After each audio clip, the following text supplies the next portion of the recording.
సభ్యులకు ఒక విజ్ఞప్తి. సాధారణ ఎన్నికల తర్వాత ఏర్పడిన ఈ 3వ శాసనసభ గతంలో అనేక పర్యాయాలు ఎన్నుకోబడి విశేష అనుభవం గడించిన వారితో పాటు 57 మంది కొత్తగా శాసనసభకు ఎన్నుకోబడిన వారు కూడా ఉన్నారు. అలా ఈ శాసనసభ పాత కొత్త కలయిక. ఒక సభ్యుడు ఉపన్యాసించేటప్పుడు ఇతర సభ్యులు వారికి ఆటంకం కలిగించకుండా, వ్యాఖ్యానాలు రన్నింగ్ కామెంటరీలు చేయకుండా సావధానంగా ఆలకిస్తే ఒక అర్థవంతమైన చర్చ జరిగే ప్రజలకు ఒక మంచి సందేశాన్ని ఇచ్చిన వారం అవుతాము. అంతేకాకుండా అనుభవజ్ఞులైన సభ్యులు ప్రసంగాలు కొత్తగా ఎన్నిక కాబడిన సభ్యులు పరిణితికి ఉపయోగపడే విధంగా ఉంటాయి. దయచేసి ఈ సూచనలు సభ్యులందరూ గమనించి సభకు సభాపతికి సహకరించి ఈ సభ హుందాతనాన్ని గౌరవాన్ని సంరక్షించవలసిందిగా కోరుతున్నాను. Short discussions on Telangana state finances white paper. Deputy CM Shri Bhatti Vikramarka గారు ఓపెనింగ్ రిమార్క్స్. వారు మాట్లాడిన తర్వాత మీరు మాట్లాడచ్చు, దానికి ఏం అభ్యంతరం లేదు. నాగేందర్ గారు మాట్లాడుతా అంటే నాగేందర్ గారు ఏదో సబ్మిషన్ చేస్తారంటే చేయమని చెప్పండి. నాగేందర్ గారు. ధన్యవాదాలు సార్. డిప్యూటీ సీఎం గారు కూడా మీ తరఫున ధన్యవాదాలు తెలియజేసుకుంటూ, సార్ ఇప్పుడు మీరు చెప్పారు చర్చలన్నీ కూడా అర్థవంతంగా జరగాలని, ఒక నిర్మాణాత్మకమైనటువంటి సజెషన్స్ రావాలని కోరడం జరిగింది. అయితే ఎప్పుడైతే ట్రెజరీ బెంచ్ నుంచి ప్రొవకేషన్స్ వస్తాయో అప్పుడే ఇక్కడ నుంచి రియాక్ట్ అవుతారు. ట్రెజరీ బెంచ్ నుంచి వారు మాట్లాడేటప్పుడు దయచేసి, ఎందుకంటే ఈ సభ ద్వారా ప్రజలకు ఒక మంచి సంకేతాలు పంపించాలని, అందుకే మాకున్నటువంటి ప్రతిపక్షంలో ఉన్నటువంటి నాయకులందరూ కూడా ఏవైతే మీరు ఇచ్చినటువంటి వాగ్దానాలు అవి పూర్తి చేయడానికి మీరు ఏదైతే చెప్పాలనుకుంటారో మీరు చెప్పండి. మీరు చెప్పిన తర్వాత మా నుంచి మాట్లాడిన తర్వాత క్లారిఫికేషన్స్ అనేది చాలా ఇంపార్టెంట్ సార్. క్లారిఫికేషన్స్ ఎప్పుడు అడుగుతాము? సరైనటువంటి సమాధానం రానప్పుడే క్లారిఫికేషన్స్ అడుగుతాం. కానీ క్లారిఫికేషన్స్ అవకాశం ఇవ్వనందుకు చాలా తప్పుడు సంకేతాలు పోయాయి. నేనేమంటున్నా అంటే, ముఖ్యమంత్రి గారే చెప్పారు మొన్న, మీరు ఒక నిర్మాణాత్మక సజెషన్స్ ఇవ్వండి, కన్స్ట్రక్టివ్ సజెషన్స్ ఇవ్వండి, డెఫినెట్గా వెల్కమ్ చేస్తామన్నారు. అవి ఇచ్చేటప్పుడు మాకు అవకాశం ఇస్తే మేము చెప్తాము. ఒక మంచి సాంప్రదాయాన్ని నెలకొల్పడానికి ఈ సభ వేదిక కావాలని నేను తమరి ద్వారా కోరుతాను.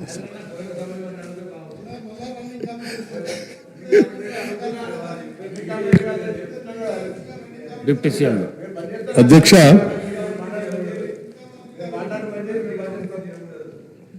ఎన్నో కలలు, ఎన్నో ఆశలు, ఎన్నో ఆకాంక్షలతో ప్రత్యేక రాష్ట్రం కావాలని,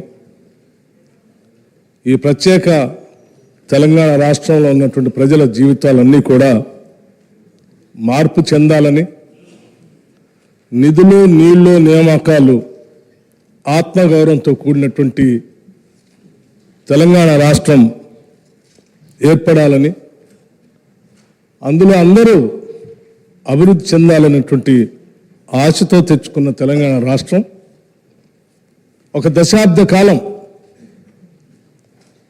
పాలన చేసినటువంటి గత ప్రభుత్వం తెచ్చుకున్నటువంటి ఈ తెలంగాణ రాష్ట్ర వనరుల్ని, ఆర్థిక వనరుల్ని, సహజ వనరుల్ని, మానవ వనరుల్ని అన్నింటినీ కూడా అనుకున్న లక్ష్యాల దిశలో నడిపించకపోవడం కన్న కళలన్నీ కూడా కళ్ళలుగానే మిగిలిపోయాయి. ఈరోజు ఆర్థిక పరిస్థితిని ఒకసారి చూస్తే చివరికి రోజువారీ ఖర్చులకు కూడా వేస్ అండ్ మీన్స్ ద్వారానో, ఓడి ద్వారానో డబ్బులు తెచ్చుకొని పాలన చేసుకోవాల్సినటువంటి దుస్థితిలో ఈరోజు ఈ రాష్ట్ర పరిస్థితి ఉంది. ఇటువంటి దుస్థితి రావటం నిజంగా తెలంగాణ ప్రజల యొక్క ఆవేదనని, బాధని దురదృష్టంగా నేను భావిస్తా ఉన్నాను.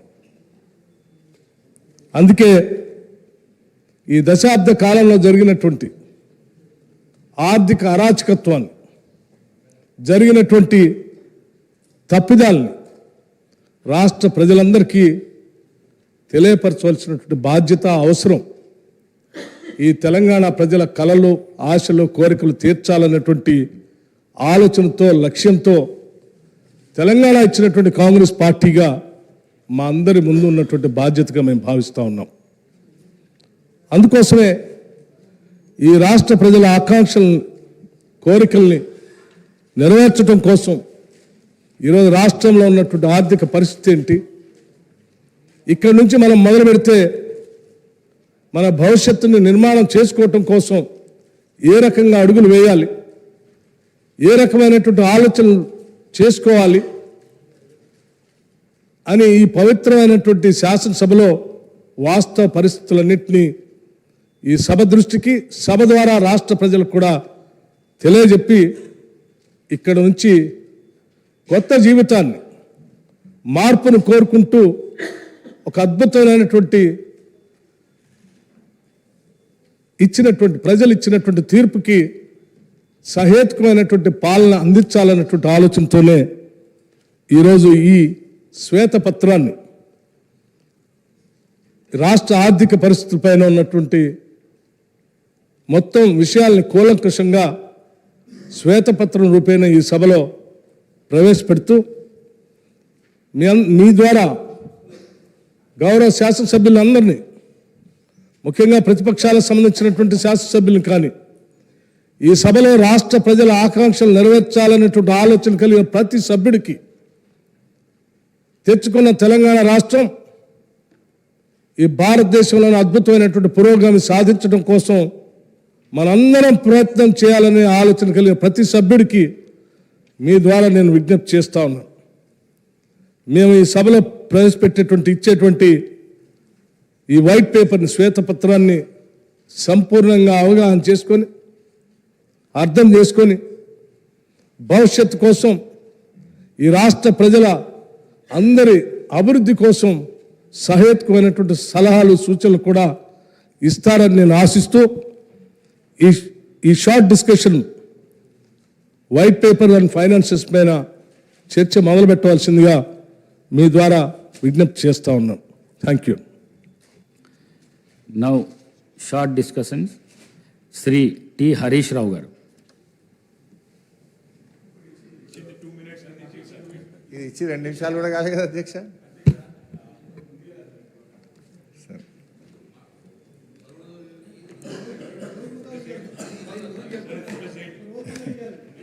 అధ్యక్ష, ఇప్పుడు గౌరవ ఉప ముఖ్యమంత్రి గారు బట్టి విక్రమార్క గారు 42 పేజీల బుక్ను మాకు ఇచ్చి 4 నిమిషాలు కాలేదు.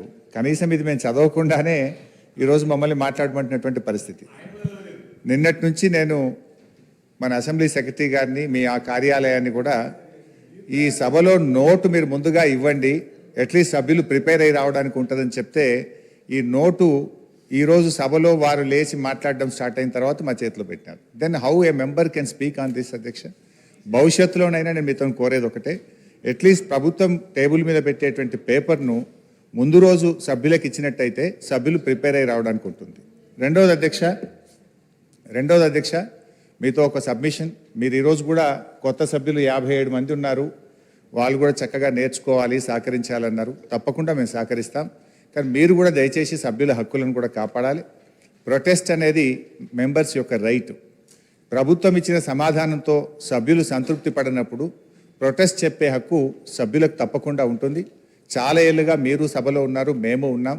ఎప్పుడైనా సభ్యులకు ప్రొటెస్ట్ మీద తప్పకుండా అవకాశం ఇస్తారు అధ్యక్ష. కానీ మొన్న మీరు దురదృష్టవశాత్తు ఇవ్వలేకపోయినారు.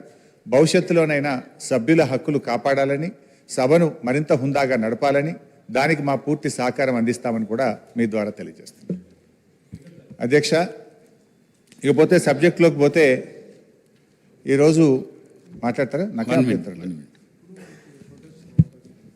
అధ్యక్ష, గౌరవ సీనియర్ శాసనసభ్యులు హరీష్ రావు గారు డిస్కషన్కి సంబంధించిన అంశం విషయంలో ఇప్పుడే ఈ వైట్ పేపర్ పైన ఈరోజు మరి డిస్కషన్ స్టార్ట్ చేసి వెంటనే ఈ పేపర్స్ లే చేయడం జరిగిందని చెప్పారు అధ్యక్ష. వారికి కూడా తెలుసు, వారికి కూడా చాలా అనుభవం ఉంది. గతంలో కూడా అన్ని సందర్భాల్లో, ఒక్క సందర్భం తప్ప అన్ని సందర్భాల్లో కూడా ప్రతి షార్ట్ డిస్కషన్ పైన డిస్కషన్ మొదలు అవుతానే పేపర్స్ లే చేయటం జరిగింది అధ్యక్ష. అనేక సందర్భాల్లో మేము అటు ఉండి కూడా మరి పెద్దలు హరీష్ రావు గారు చెప్పినట్టు మేము కూడా అదేవిధంగా ప్రస్తావన తీసుకొచ్చాం. కానీ మార్పు తీసుకొచ్చే ప్రయత్నంలోనే ఉన్నాం. మేము మార్పు తీసుకొచ్చే ప్రయత్నంలో ఉన్నాము. డెఫినెట్లీ వారు చెప్పిన ఒక పాజిటివ్ అంశాన్ని కూడా మరి మీరు అనుమతిస్తే వచ్చే బడ్జెట్ సమావేశం నుంచి తప్పకుండా తీసుకెళ్లే ప్రయత్నం చేస్తాం అధ్యక్ష. వారు కూడా చెప్పినట్టు ఈరోజు మేము చెప్తా ఉన్నాం అధ్యక్ష, we are open for any discussion అధ్యక్ష. కానీ పాజిటివ్ క్రిటిసిజం, కన్స్ట్రక్టివ్ క్రిటిసిజం చేస్తే వీఆర్ ఓపెన్. కానీ ఇన్స్టిగేట్ చేసే ఓ కార్యాచరణ తీసుకుంటే మాకు కూడా మా గౌరవ సభ్యులు కూడా ఇన్స్టిగేట్ అవ్వడానికి అవకాశం ఉంటుంది కనుక నేను గౌరవ సభ్యులను కోరుతా ఉన్నాను. వారు చెప్పింది డెఫినెట్లీ మేము గతసారి కూడా గత శాసనసభలో కూడా అడిగాం, మనం డిసెంట్ చెప్పడానికి అవకాశం ఉండాలి, వాయిస్ ఉండాలని. తప్పకుండా వారు చెప్పిన ఒక సూచికను మీరు అనుమతిస్తే మేము పరిగణలోకి తీసుకోవడం జరుగుతుంది మనం చేస్తున్నాం అధ్యక్ష. Honorable Speaker, sir. Sir, I thank you very much for giving me the opportunity, sir. Sir, I would like to make a small request. I know what Honorable Legislative Affairs Minister Saab has just mentioned about laying of a statement by the government for the short discussion. But as we all know that, okay, this is a very important subject. And we have to read so many pages, sir. It's almost some 40 pages of book. So through you, I just want to make one request, because we can have a fruitful discussion, we can have a good discussion, and we can also come up with good suggestions as a constructive opposition. If you could give us a tea break of at least 40 minutes or an hour, I'll be very thankful to you, sir. We will be able to read this, sir. Sir, without reading this, if I have to come and talk, sir, I have been an old member. In the month of August, we had an assembly session, and in the August month, all the details were laid on the table of the House, then House, sir. All the finances were also laid. So we will be talking about what was we informed in the month of August. We would like to talk on this book, sir. So I request, if everybody agrees, through you, I request the Honorable CM Saab also, Finance Minister Saab also, at least tea break for 1 hour, sir. Just 1 hour, at least 40 minutes. We can just read this and come up with good suggestions, sir. Thank you, sir. Harish Rao గారు అలాగే అక్బర్ గారు చెప్పిన విధంగా మాలాంటి వాళ్ళు కూడా కొద్దిగా ఇబ్బందిగానే ఉంది.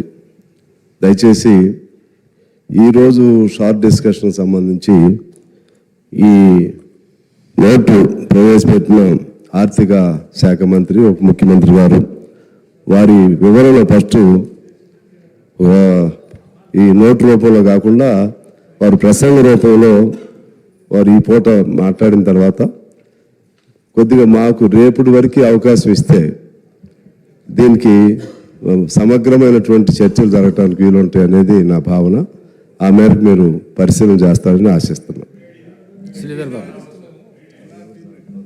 సార్, పెద్దలు అక్బరుద్దీన్ గారిని సాంబశివరావు గారు చెప్పిన విషయాలకు సంబంధించి మాకు కూడా మొత్తం వ్యవహారాలకు సంబంధించి, శాసనసభ వ్యవహారాలకు సంబంధించి ఒక మార్పు తీసుకురావాలి అనే అంశంతో ఈరోజు వారు చెప్పిన సలహా సూచనలు తప్పకుండా మీరు అనుమతిస్తే డెఫినెట్లీ సార్, వారు చెప్పిన సలహా ప్రకారం మీరు టీ బ్రేక్ ఇచ్చి మేము ఒక మంచి ఆలోచనతోనే రాబోయే కాలంలో ఈ ఆర్థిక వ్యవస్థను మెరుగుపరిచే ప్రయత్నంలో ముందుకు వెళ్తున్న తరుణంలో వారిచ్చే మంచి సలహా సూచనలు తీసుకెళ్లే ప్రయత్నంలో ఉన్నాం. కాబట్టి మీ అనుమతితో డెఫినెట్లీ మీరు టీ బ్రేక్ తర్వాత చర్చకు మొదలు పెడతాం అధ్యక్ష. పెద్దలు హరీష్ రావు గారికి అయితే అవసరం లేదు అధ్యక్ష, ఎందుకంటే వారు అనుభవజ్ఞులు, వారు మొత్తం ఆర్థిక నేను అందుకోసమే చెప్తా ఉన్నాను అధ్యక్ష. Sir, tea break